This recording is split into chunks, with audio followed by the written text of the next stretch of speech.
Hi everybody, here we are. It's July. It's heating up. It's summertime. We got 6 new wines. This is your July Cellar Series explanation, tasting notes, so on and so forth.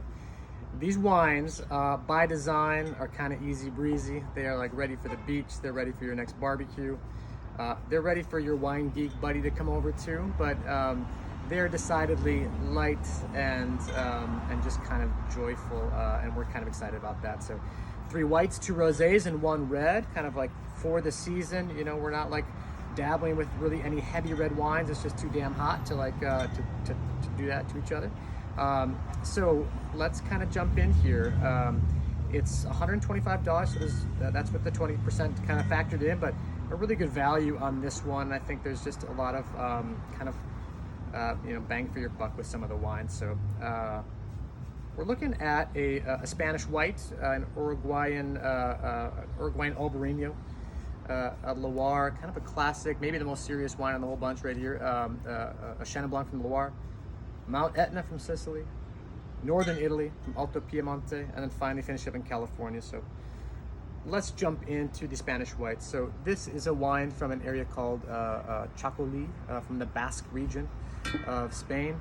You know, Basque, like Catalans, are very kind of independent, have a very strong culture of their own, and this wine style really kind of follows suit.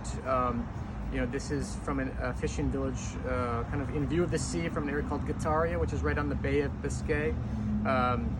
This is Atlantic influence Spain right here, kind of cold, windswept, kind of hardy granitic fishing villages. So the wine is low in alcohol, about 11%, has just this kind of knife's edge acidity to it. It's so crisp and mineral. I'm guilty of it. Everybody in this industry is guilty of talking about how crisp and refreshing and mineral some wines are, but this is it. This is absolutely it. So they make this wine with indigenous yeast in stainless steel, and they close the stainless steel. It's not open top, and that is to preserve this kind of like really beautiful, like natural carbonation. So when you open this bottle up, you'll see this kind of like pinprick of unresolved CO2, which is like by design and makes it a super refreshing style of wine. Like if you're doing seafood crudo, if you're doing oysters, if you're doing like a float down like the Minnehaha Creek or the Apple River, like this is like, it goes down fast. Buy 2 bottles. So moving on to Uruguay. Yep, you heard that right. This is a producer called Garzón. Garzón is a new producer. We haven't worked with them for too long, but they've been making some pretty exciting wines. Albarino is normally farmed not too far away from the Basque area, like northwestern Spain, Galicia. And Albarino brings a little bit more texture to this, but it is again kind of just a notch up in terms of intensity, but it's just absolutely delicious. This is a project that was started not that long ago, but they have about 1,000 small little parcels of vineyards that are about 11 miles off the Atlantic coast, near like Punta del Este. If anybody's ever been to Buenos Aires and taken the Buque bus across to Uruguay, you're kind of right there. This is a very Atlantic influence as well, kind of coming from this last wine. So good, light to medium bodied, a little bit of spice, a little bit of texture, just a really, really nice wine. It's a guy named Alejandro Bulgaroni, who is the proprietor here. I get the impression that he's got a fair amount of means, but has really poured a lot of his passion into this project, which is super ambitious, especially to put a country like Uruguay really like firmly on the map. Jumping across the Atlantic to France, we are in the Loire River right here. It's a producer called Ludovic Chanson. This is one of those wines that, there's like, I think maybe 5 or 6 cases came into the state this year. We took 4 of them. And it's a young winemaker here, all organic. He farms 6 hectares of vines, and he's been farming for about the last 10 years, so kind of new to the game, but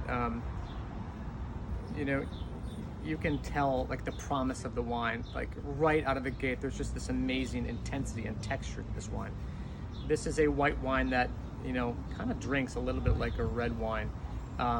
There's just a lot going on there in terms of this golden spice quality to the Chenin that we see here. So it's clay over limestone and silex, which is flint.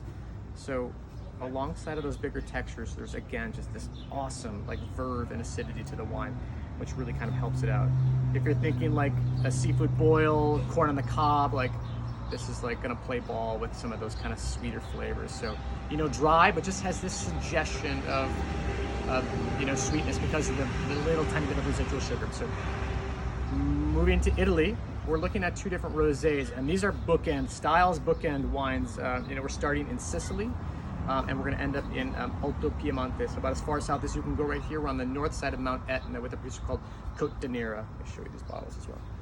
Côte de Nera, we've met this family producer before, and Côte de Nera, like all estate bottled wines from Mount Etna, are kind of new as well. Mount Etna has always produced you know, quality wines, but they've oftentimes been sent to Piedmont or Tuscany or France to kind of bolster some of the maybe thinner vintages per se, historically speaking. So about 100 acres were purchased, you know, at about 2,300 feet above sea level in the 60s, and this family really started to hit their stride in the 90s, you know, with this grape called Nerello Muscalese.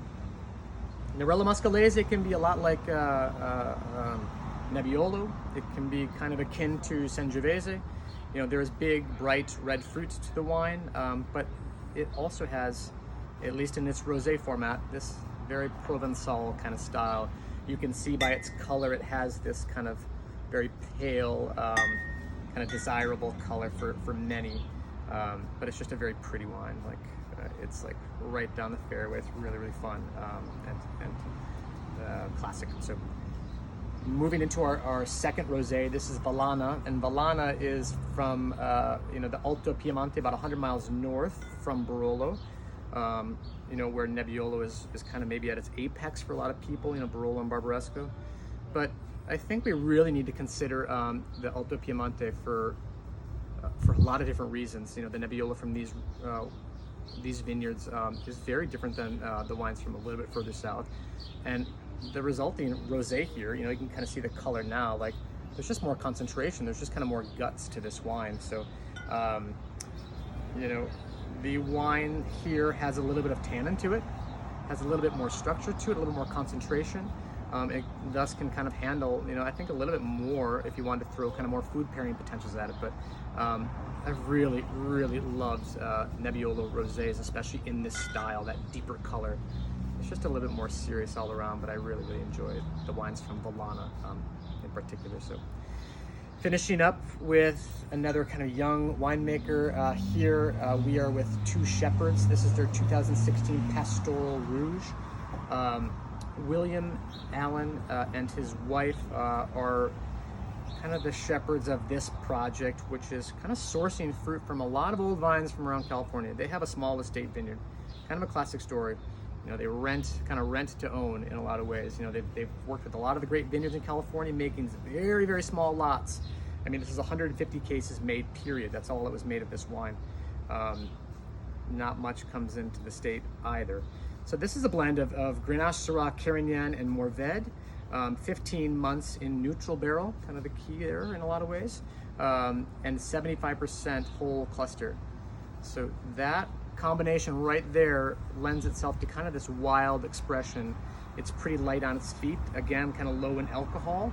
I would chill this thing down just a little bit, and you have like the most refreshing little red wine that is not that far away from a rosé in a lot of ways, but again, you know, it's red wine. So that's our July Cellar series right there. Again, this is for kind of al fresco dining. These are like patio pounders in a lot of ways, but they're also serious and wines with a lot of integrity. So happy 4th of July, everyone. Careful with those fireworks. You know who you are. I want to see all 10 of these come back after the weekend. This will be available starting tomorrow. And like I said, $125. Hope to see you guys in the shop.